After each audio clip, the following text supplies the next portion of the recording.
J'ai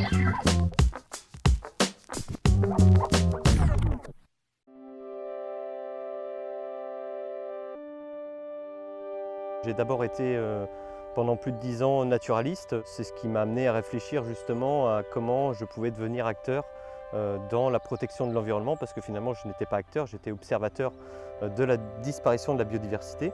Et donc en réfléchissant, je me suis dit que le meilleur outil, le meilleur métier que je pouvais faire pour protéger la planète, c'était devenir paysan.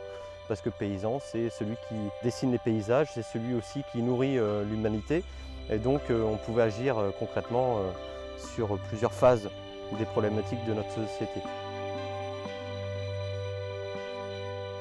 Moi c'est Mika, donc je suis le maraîcher de la ferme Permagraine, qui est une micro-ferme urbaine en permaculture, donc installée sur des friches de Rennes.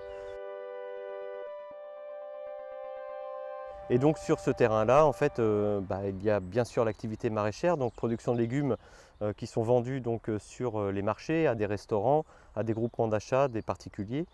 Et puis production et multiplication de semences paysannes, et avec une activité aussi pépinière pour pouvoir librement pouvoir diffuser ces semences paysannes que moi je reproduis déjà depuis plus de 15 ans, voire 20 ans pour certaines variétés dans le pays de Rennes. Il y a aussi une activité pédagogique de transmission de savoir-faire en permaculture.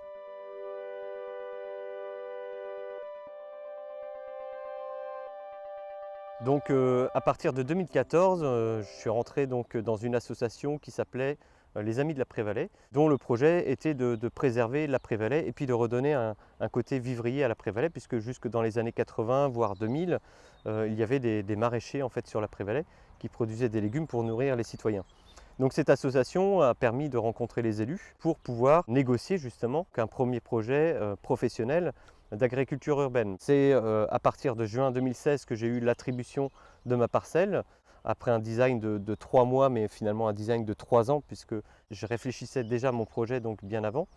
Donc c'est à partir de septembre 2016 que j'ai commencé à aménager ce lieu pour pouvoir vendre les premiers légumes en juin 2017. Mais ça m'a permis de réfléchir aussi à comment valoriser l'outil sans avoir déjà des légumes. Donc je vendais déjà sur le marché des plantes sauvages, ce qu'on appelle les mauvaises herbes, qui m'ont permis en fait d'autofinancer finalement à 100% le projet.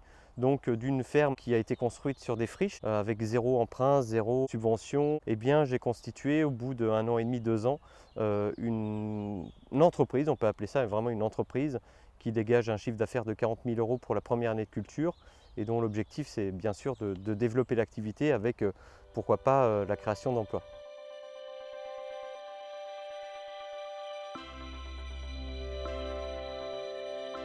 Les partenaires ils sont assez multiples, et c'est ça qui est intéressant avec ce phénomène de l'agriculture urbaine, c'est qu'on peut développer plus facilement du partenariat parce qu'on a les gens à côté de nous. Alors qu'à la campagne, tout de suite il fallait faire 15 km pour avoir son premier partenaire. C'est vrai que la proximité urbaine est très intéressante déjà pour développer un engouement. Et puis aussi on a l'aspect commercialisation. En ville on vend différemment que les autres.